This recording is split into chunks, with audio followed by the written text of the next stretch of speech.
வீட்டுக்காரர் பேரை சொல்லலாங்களா? அத சொல்லாம எப்படிமா தெரிஞ்சுக்கிறது? அட சும்மா சொல்லுமா. வீட்டுக்காரர் பேரை சொன்னே, ராசுக்குட்டி ராசுக்குட்டி, அவன் பேசுகிற பேச்சு எல்லாம் சீனி கட்டி. அட கண்ணுக்கழகா ஆளும் இருப்பாரே,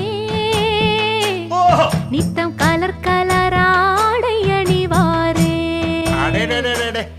இப்போ எந்த திசையில் எங்க இருக்கு